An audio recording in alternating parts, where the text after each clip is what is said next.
Welcome everyone. Thank you for joining 10th Mama Charitable Foundation lecture series in Buddhist studies. The theme of the series is Buddhism and Senses. We're very happy and honored to have invited Professor Donald Lopez from the University of Michigan, together with 4 distinguished scholars to conduct this lecture series. Today, Professor Reiko Ohnuma from the Dartmouth University will deliver the 6th lecture of the series, and she will talk about the sense of touch. Before the lecture begins, I would like to invite Professor Donald Lopez, the 10th Mama Charitable Foundation visiting professor in Buddhist Studies of HKU, and Avery Link Distinguished University Professor of Buddhist and Tibetan Studies of the University of Michigan, to welcome and introduce today's speaker. Professor Lopez, please. Thank you for the kind introduction. It's my pleasure to introduce the 6th of 7 lectures on the topic of Buddhism and the Senses, a lecture series hosted by the Center of Buddhist Studies at the University of Hong Kong with the generous support of the Mama Charitable Foundation. Let me say something about how this lecture series came about. In 2017, the National Museum of Asian Art of the Smithsonian Institution in Washington, D.C. opened a major exhibition of Buddhist art consisting entirely of pieces from its own Freer and Sackler galleries. Generously supported by the Robert H. and Ho Family Foundation, the exhibition was called Encountering the Buddha. Like many major exhibitions of art, it was decided that the show should produce a scholarly volume. These have traditionally been beautifully illustrated art books. However, with so much of the greatest Buddhist art, including the entire collection of the National Museum of Asian Art now available to us with just a few clicks on our laptop, it was decided to do something different. The arts are things that we experience through our senses, the sense of sight for the visual arts, the sense of hearing for the musical arts, the senses of smell and taste for the culinary arts, and the sense of touch for the erotic arts. Buddhism is renowned for its disparagement and suspicion of sense experience, for its sense skepticism, as a philosopher would say. And yet, Buddhism has made major contributions to each of these arts, the visual, the musical, the culinary, and the erotic.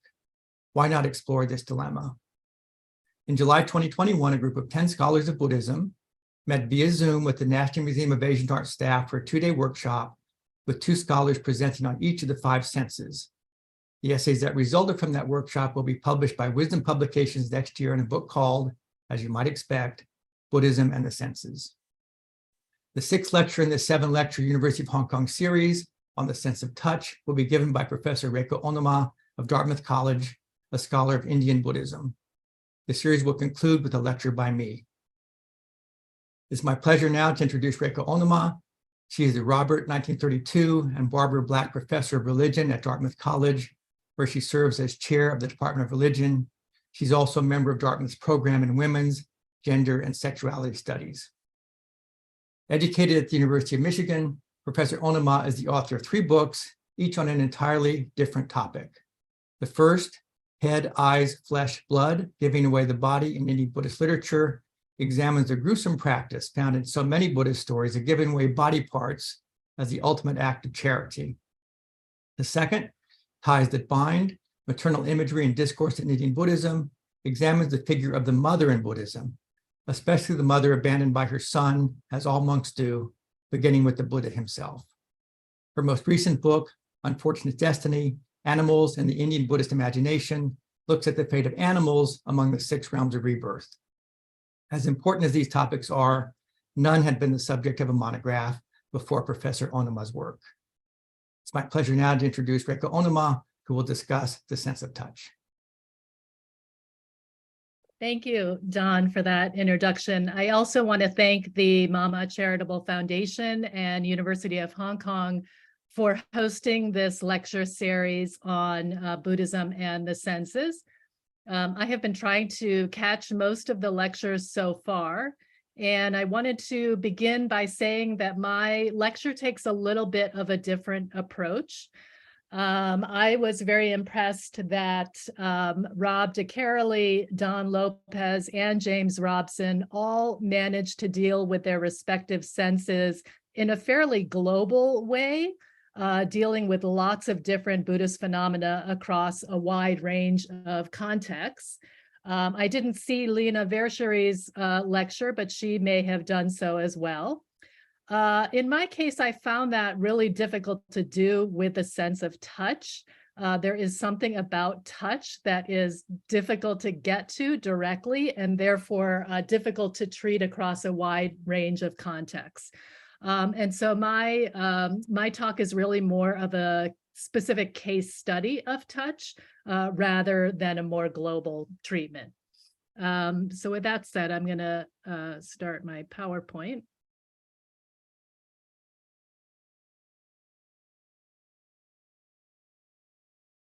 Okay, so hopefully everyone can see that. As you can see, I have gone with kind of a more specific title, which is A Science of Pleasurable Touch, Sex Rules in the Vernacular. Seeing, hearing, smelling, tasting, and touching. Although there is no single hierarchy of the senses that is universally valid across all cultures, in many contexts, touch is seen as the earliest, the most primary, the most primitive, and the most uncivilized. To take just a single example from the West, the early 19th century German naturalist Lorenz Oken classified all animals into 5 basic types, arranged hierarchically and characterized by the successive addition of each sense, from the lowest sense of touch to the highest and most important sense of sight. Thus, according to his schema, while mammals, including human beings, were the only animals to possess all 5 senses, including the highest sense of sight, at the other end of the hierarchy, it was the lowly invertebrates who were condemned to a blind and stumbling existence, largely limited to touch alone. Further extending this paradigm from the realm of nature to that of culture, Oken also devised a sensory scale of human races, in which the civilized European eye man at the top of the hierarchy was sharply contrasted with the uncivilized African skin man at the very bottom. So touch on its own is lowly and primitive. It immediately calls to mind the image of a bumbling and benighted being, blind and deaf, with its limbs helplessly flailing outward into the unknown, trying to feel its way around. The lowly position of touch within the hierarchy of the senses perhaps derives from some of the basic features of touch as a modality of sense perception. One basic feature involves the permissible distance between the stimulus and the sense organ that perceives it. Sight and hearing can take place when the stimulus exists at a distance. Smell can also take place at a distance, although it requires molecules of odor to travel and make contact with the sense receptors in the nose. But only taste and touch require direct physical contact between the stimulus and the sense organ. Moreover, the sense organ itself is disturbingly diffuse and nonspecific in the case of touch. Whereas sight takes place through the eyes, hearing through the ears, smell through the nose, and taste through the mouth, and notice that these are all specific organs located on the head, which is the highest and most culturally valued part of the human body, touch, in contrast, takes place through the skin, which covers the entire body and constitutes the body's largest organ. With the skin being the largest and most diffuse sense organ, and touch being the sense that requires the most direct contact with its stimulus, perhaps it is no wonder that touch has been seen as the crudest and most primitive mode of sense perception. We almost get the sense that touch is the original sense, present already at the very dawn of life itself. These anomalous features of touch are recognized in the Buddhist Abhidharmic understanding of sense perception, although naturally they are expressed in culturally specific ways. In speaking about the distance between the sense organ and the stimulus, for example, Buddhaghosa's Visuddhimagga notes that seeing and hearing apprehend non-contiguous objects, or in other words, take place at a distance, whereas smelling, tasting, and touching apprehend only contiguous objects, meaning that they require direct contact with the stimulus. Buddhaghosa then goes on to make a further distinction between smell and taste on the one hand and touch on the other hand. For with smell and taste, the stimulus is said to support the perception of odors and flavors, whereas with touch, it's not a question of supporting a perception. Instead, touch is reducible merely to the perception of contact itself. So in a way, it is the most direct of all the senses in its functioning. Similarly, Vasubandhu's Abhidharma Kosha also deals with the distance between the sense organ and the stimulus. For in explaining why the five senses are listed in a particular order, it tells us that seeing comes before hearing because one can see a river of which one cannot make out the sound. Likewise, smelling comes before tasting because the organ of smell perceives the odor of food before the organ of taste perceives its taste. And actually, touching is not even addressed in this passage, but clearly the implication is that it belongs last in this list because of its reliance on the most direct contact with the stimulus. The diffuse nature of the sense organ responsible for touch, which in Buddhism is interpreted as the body rather than the skin, is also conveyed in Abhidharmic discourse. So, for example, for seeing, hearing, smelling, and tasting, the sense receptors responsible for each sense are all given very precise and specific locations on the eyes, ears, nose, and tongue, respectively. When it comes to touch, however, the Visuddhimagga tells us that the sense receptors of the body are found everywhere on the body, like a liquid that soaks a layer of cotton. And the Abhidharma Kosha likewise says that the sense receptors of the body simply have the shape of the body itself.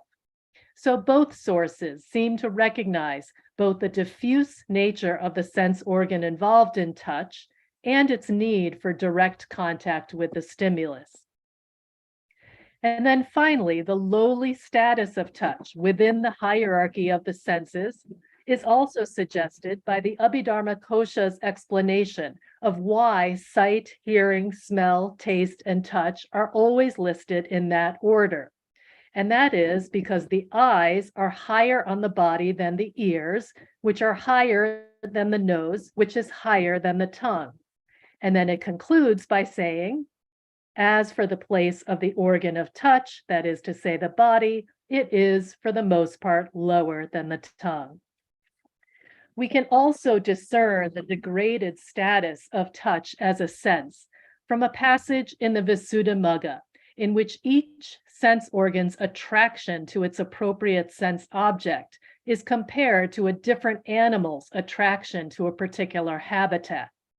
Unsurprisingly, the body's attraction to tangible objects is associated with the lowliest and most maligned animal of all, a flesh-eating jackal drawn to a charnel ground full of corpses. Buddhism thus seems to share with Western thought a perception of touch as lowly, primitive, and diffuse. Now, if it is true that touch constitutes the lowest of the senses, then what can we say of sexual touch in particular? Here we are presented with something of a puzzle, because on the one hand, touch of a sexual nature is consistently singled out as being especially dangerous and problematic. But on the other hand, there is no particular definition or theorization of sexual touch in the Abhidharma literature. In fact, if we want to understand how sexual touch in particular was defined, we need to turn to the Vinaya, and especially the Vinaya rules regarding breach of the vow of celibacy. And here, of course, I can do no better than to rely on Jose Cabazon's masterful and definitive study of sexuality in classical South Asian Buddhism. So, summarizing from his careful work, which does focus primarily on Vinaya sources, I want to give you a basic definition of sexual touch that involves three elements. Number one, sexual touch involves the genitals and consists of the pleasurable touch sensations resulting from physical contact with the body of another being, whether alive or dead, human or non-human.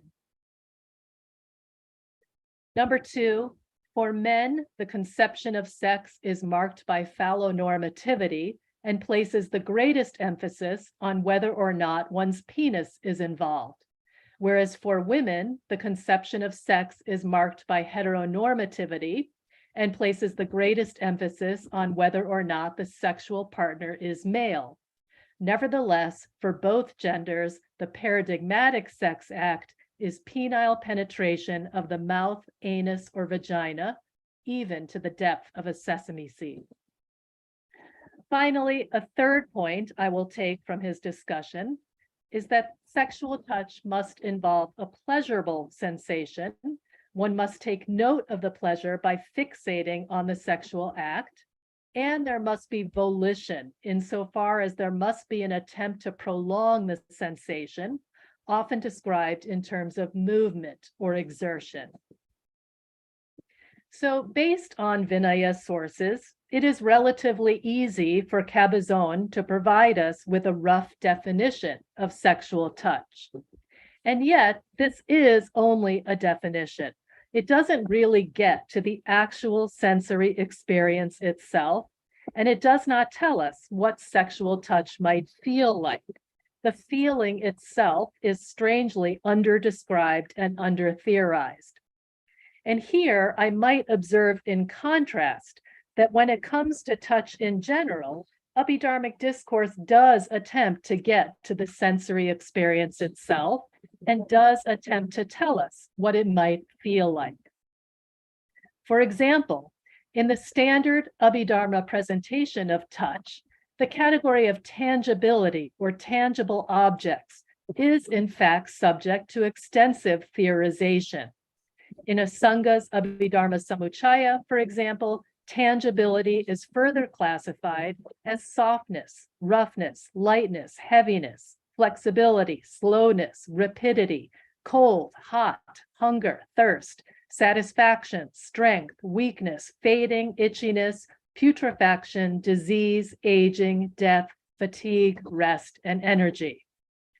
And likewise, in the Visuddhimagga, tangibility comes in 11 forms. The 4 primary elements: softness, hardness, weight, lightness, cold, hunger, and thirst. And then several of these terms are glossed even further. For example, softness is smoothness, hardness is roughness, weight is that by which bodies are susceptible of being weighed, lightness is the opposite, etc., etc. In other words, there is a real attempt here to get at the sensation itself. So if we find this kind of attempt when it comes to touch in general, then why don't we also find it when it comes to sexual touch in particular? Sexual touch seems oddly under-theorized, especially when you consider the enormous power attributed to it in Buddhist discourse and the entire monastic disciplinary structure erected to guard against it. What I would like to argue, however, is that it is precisely this monastic disciplinary structure, or in other words, the many Vinaya rules governing the sexual conduct of monks and nuns, that perhaps does provide us with elements of a science of sexual touch, when such rules are read in reverse. By looking at which sexual acts are prohibited in the Vinaya, we might gain a sense of which acts were believed to be pleasurable, which is, of course, the very reason why those acts are prohibited in the first place. This kind of reverse engineering has been a common hermeneutical strategy in the study of Vinaya texts. Gregory Chopin, for example, has used it to great effect, reconstructing the economic and labor activities engaged in by Buddhist monks and nuns by looking at precisely which activities were prohibited, on the assumption that if something is prohibited, it must be happening in the first place, or what Jan Nattier has termed the principle of counter-argument. The question I seek to answer then is this: what kind of rudimentary erotics or science of pleasurable touch might be discernible by examining some of the Vinaya regulations surrounding sex? Obviously, a full analysis of this question lies far beyond the scope of this talk. So in the time that I have left, I would like to make just a few preliminary comments.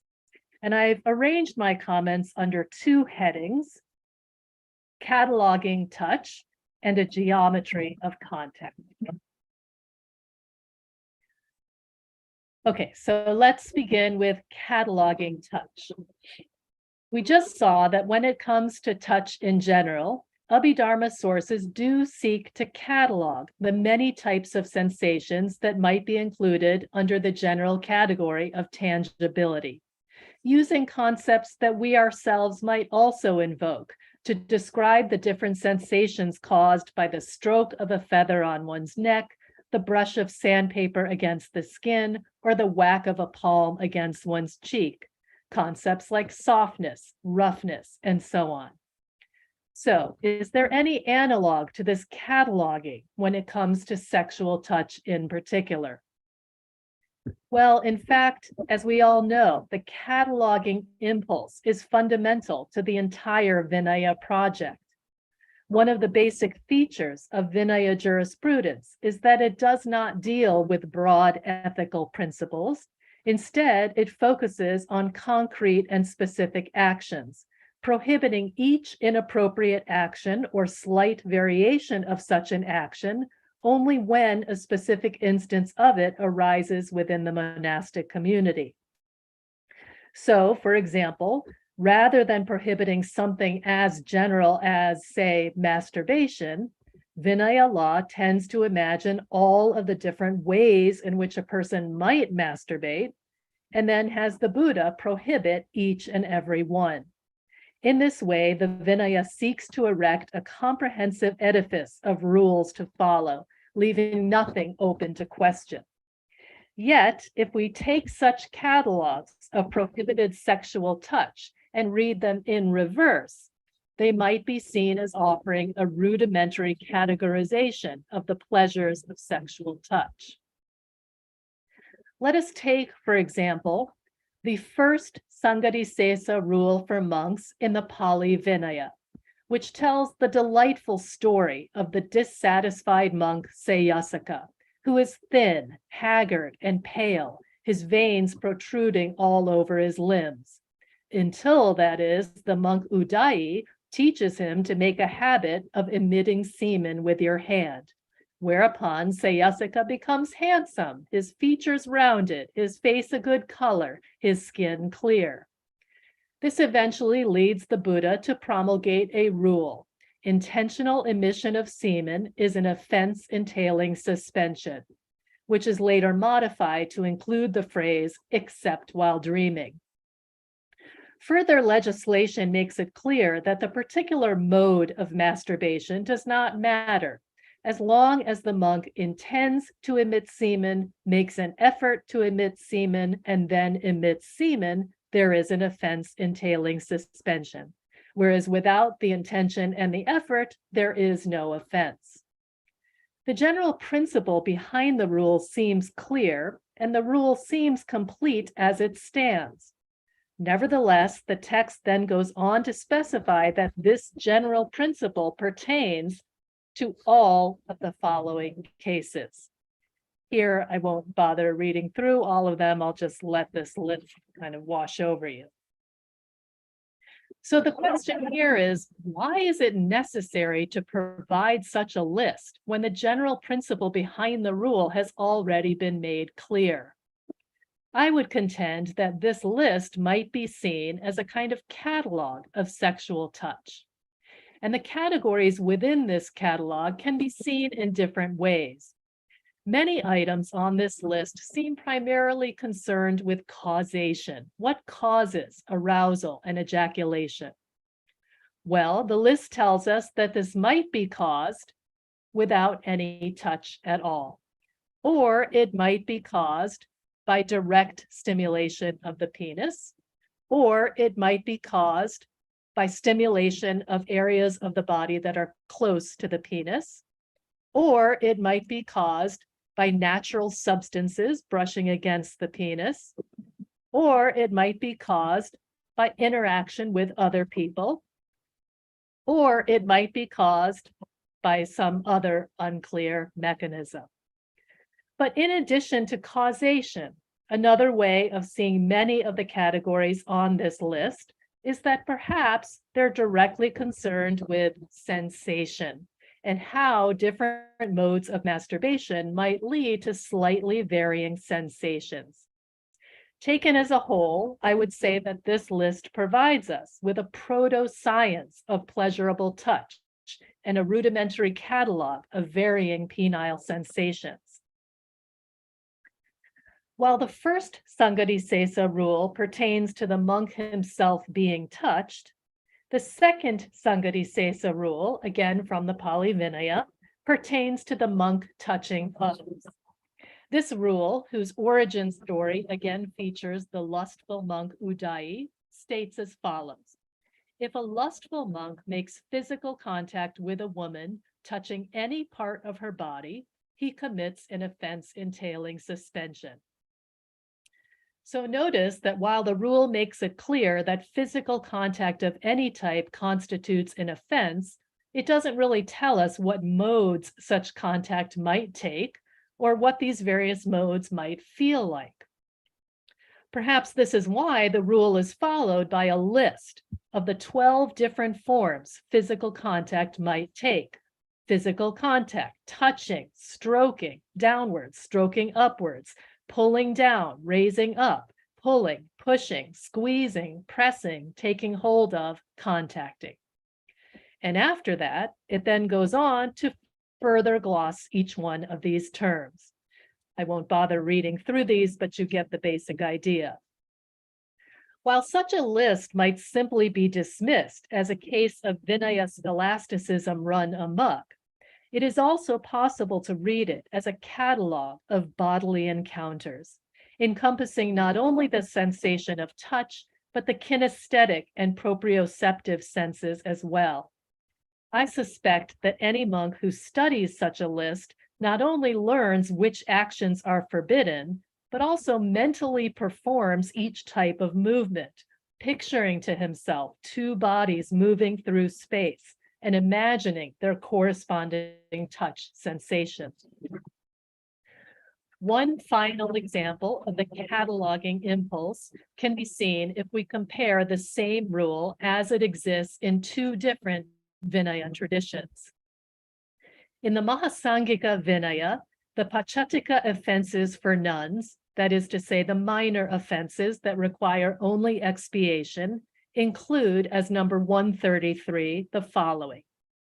If a nun lets a man cut open and sterilize a boil on her private parts below the shoulders and above the knees, without first making a motion and obtaining permission from the order, her act constitutes a Pachatika offense.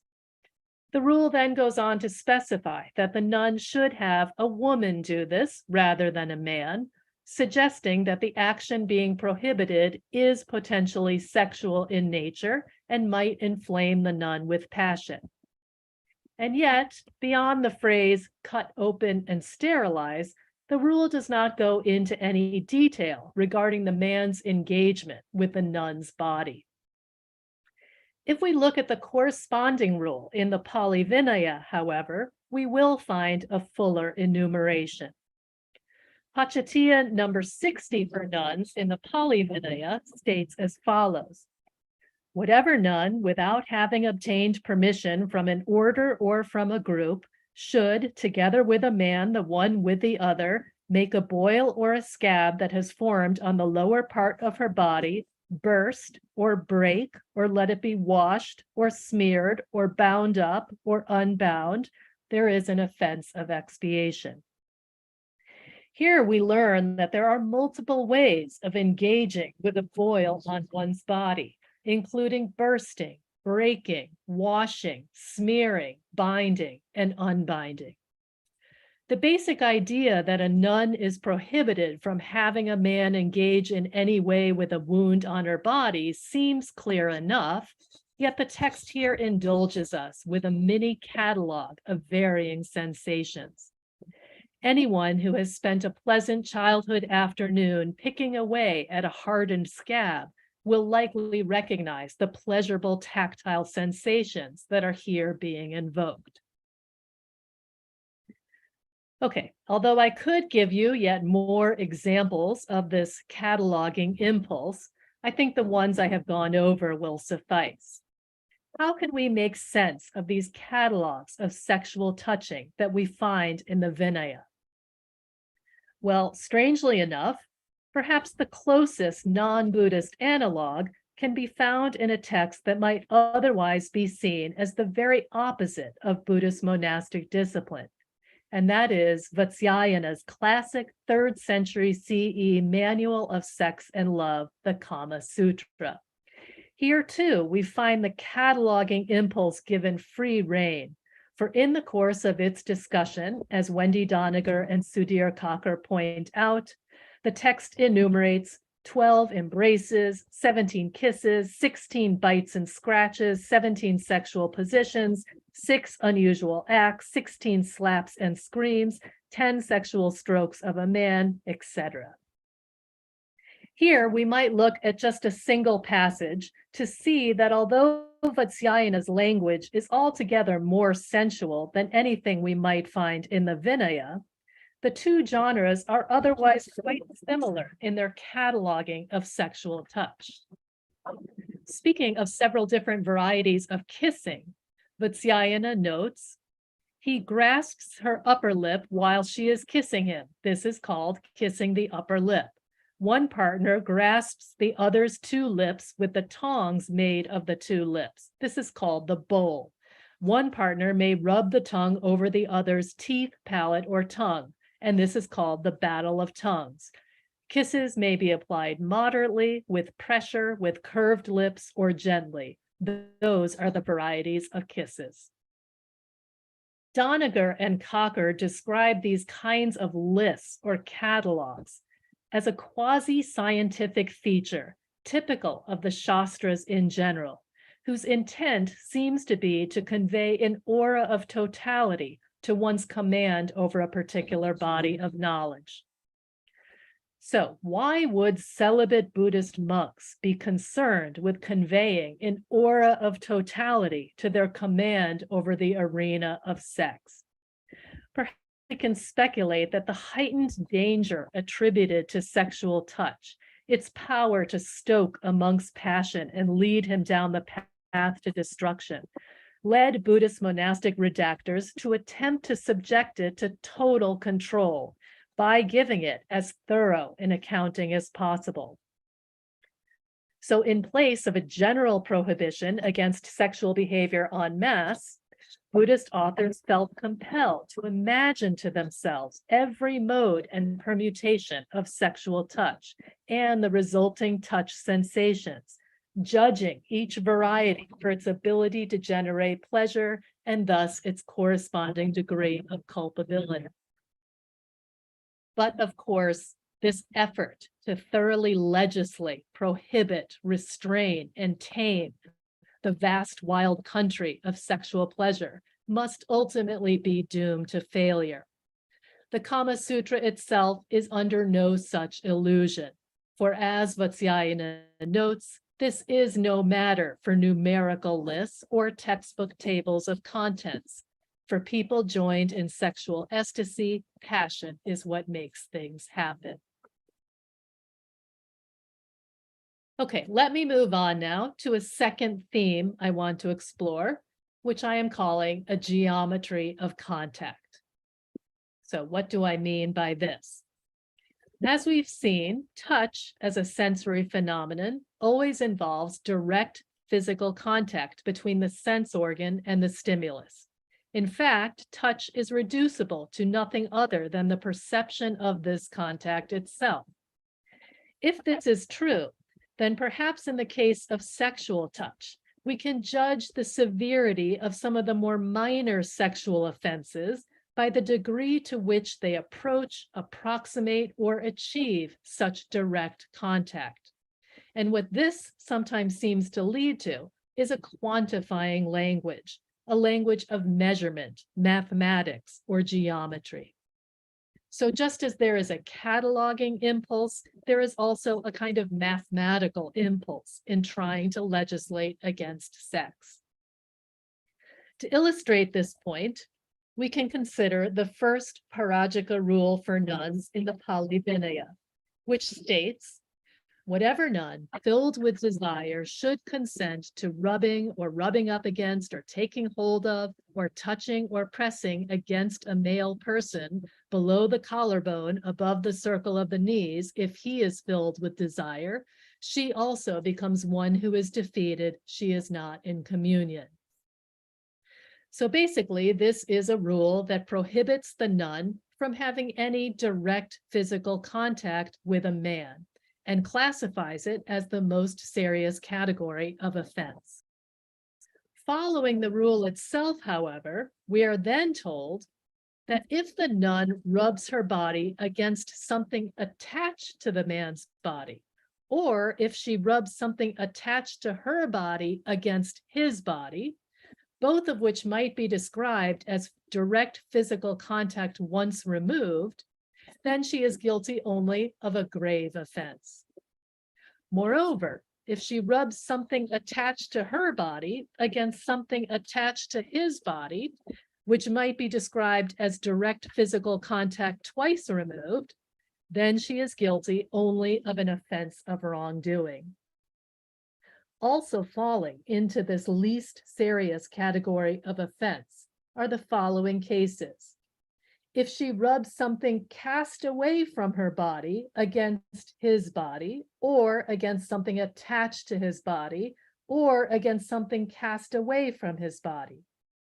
So here, the idea seems to be that as soon as the contact between the nun and the man involves anything that is cast away from her, and thus no longer in direct contact with the nun herself, it automatically falls to the level of the least serious offense, regardless of the degree of contact the cast item makes with the body of the man. Here we are provided with a kind of geometry of direct physical contact, where the farther away an action is from the ideal standard, the less serious is the offense and the less culpable is the nun. How can we make sense of this bizarre mathematical impulse?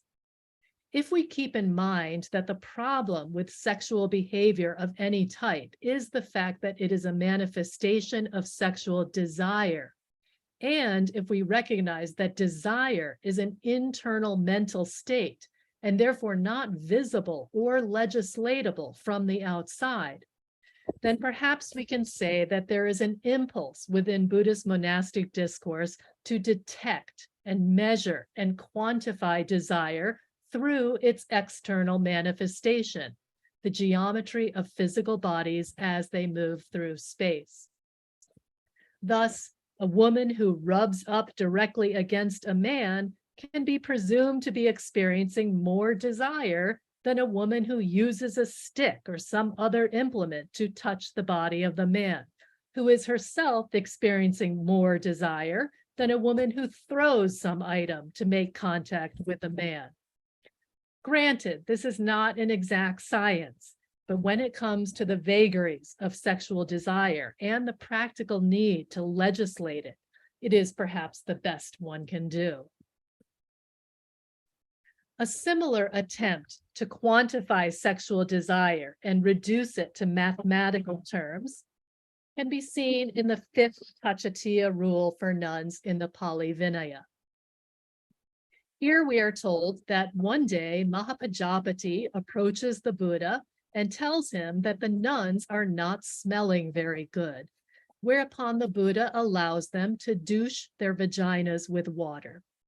Subsequently, one nun, out of sexual passion, gets carried away with her douching and ends up hurting her genitals. The Buddha then issues a formal rule. If a nun is taking an ablution with water, she may take at most a measure of 2 finger joints. For whoever exceeds this, there is an offense of expiation. So clearly, this rule is based on the assumption that 2 finger joints is the exact depth into the vagina one can allow water or fingers to penetrate before the practice becomes pleasurable and therefore problematic, which is a rather remarkable attempt to quantify female sexual desire. Following this, the rule then goes on to say that if the insertion is greater than 2 finger joints, the nun is guilty of a pachatiya offense, regardless of whether she thought it was more, she was in doubt whether it was more, or she thought it was less. On the other hand, if the insertion is less than 2 finger joints, but she thought it was more or was in doubt whether it was more, then she is not guilty of a pachatiya offense, but she is still guilty of an offense of wrongdoing, since she clearly intended for it to be more. The only way to avoid any offense at all is for the insertion to be less than 2 finger joints and for the nun to believe that it is less than 2 finger joints. What I find so striking about a rule like this is that there is an obvious attempt here to correlate physical bodily measurements with one's internal state of mind and the degree of desire one is feeling. But of course, the correlation is not perfect and it cannot necessarily be trusted. What I also find interesting about a rule like this is that the depth into the vagina that one allows water or fingers to penetrate, while it can be reduced to numbers and to physical measurements, it obviously isn't something that can be judged from the outside or policed by other people. And therefore, one has to assume that all of this measurement and calculation that is trying to capture the vagaries of sexual desire is something that is going on only within the mind of the individual nun herself. So just as the pleasures of sexual touch are something to be policed by the institution of the Sangha, they are also something to be judged, evaluated, and managed by the individual herself. Now, in a moment, I will be invoking Michel Foucault's concept of technologies of the self in connection with these rules. But here, I just want to observe that reading a rule such as this one immediately reminds me of the opening paragraph of the famous series of lectures Foucault delivered on technologies of the self at the University of Vermont in 1982. And that paragraph goes as follows. Foucault says, "When I began to study the rules, duties, and prohibitions of sexuality, the interdictions and restrictions associated with it, I was concerned not simply with the acts that were permitted and forbidden, but with the feelings represented, the thoughts, the desires one might experience, the drives to seek within the self, any hidden feeling, any movement of the soul, any desire disguised under illusory forms. There is a very significant difference between interdictions about sexuality and other forms of interdiction. Unlike other interdictions, sexual interdictions are constantly connected with the obligation to tell the truth about oneself. So maybe, regardless of how immediate and how direct and how personal and private the sense of touch is, there's still something about it that remains utterly inchoate. And maybe we still need the help of a little math and a little measurement in order to tell the truth to ourselves about what it is that we're feeling. In any case, if we consider the intensely personal and intimate disciplinary regimen each individual nun is subjected to as a result of a rule such as this, then perhaps we can appreciate the full extent of the Buddhist monastic impulse to measure, quantify, and control the dangerous pleasures of sexual touch. And again, it is striking to note that perhaps the closest analog to this kind of quantifying language can again be found in the Kama Sutra. In its discussion of the relative sizes of penises and vaginas, for example, the Kama Sutra first classifies men into hares, bulls, and stallions, running from smallest to largest, and women into does, mares, and elephant cows, again running from smallest to largest.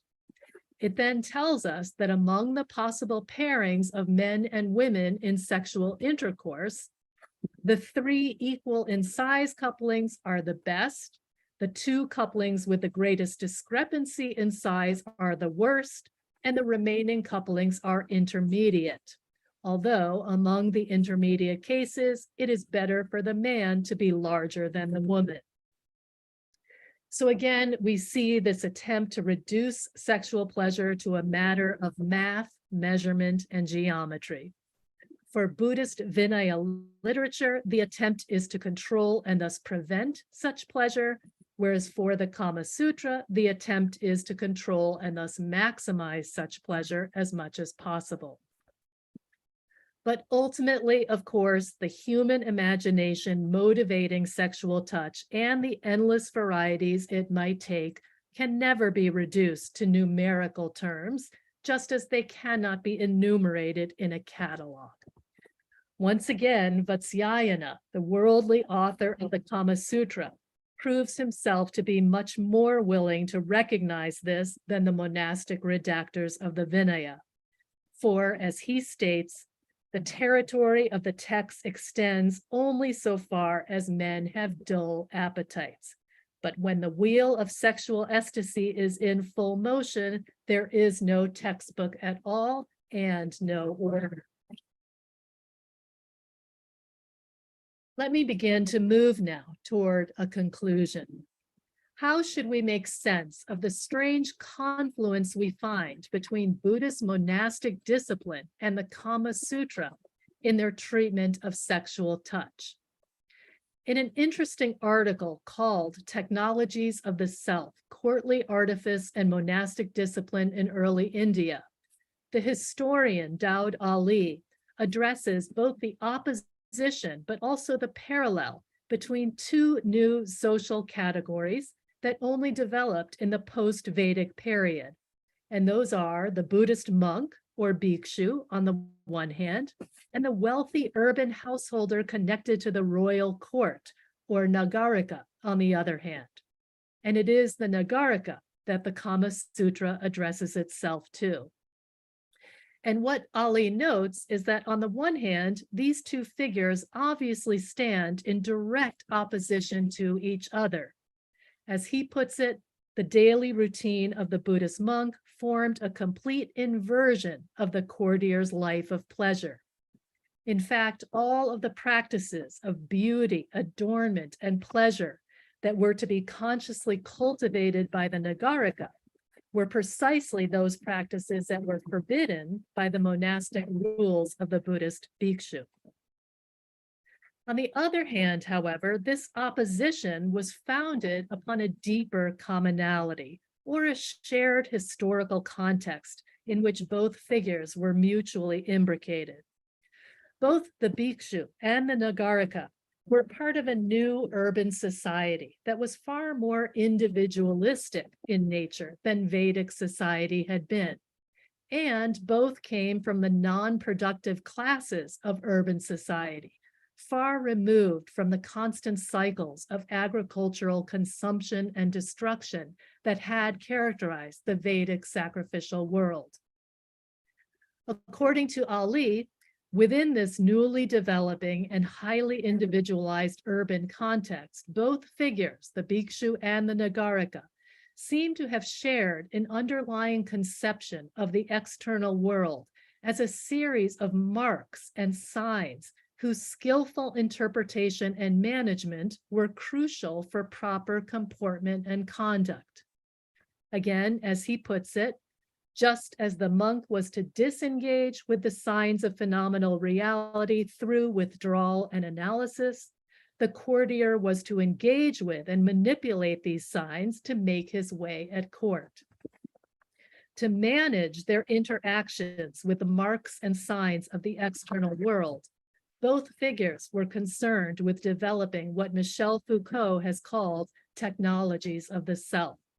That is to say, bodies of practice or disciplinary regimens that an individual agent can cultivate with the aim of self-transformation, whether into the proper monk on the one hand, or into the dapper man about town on the other hand.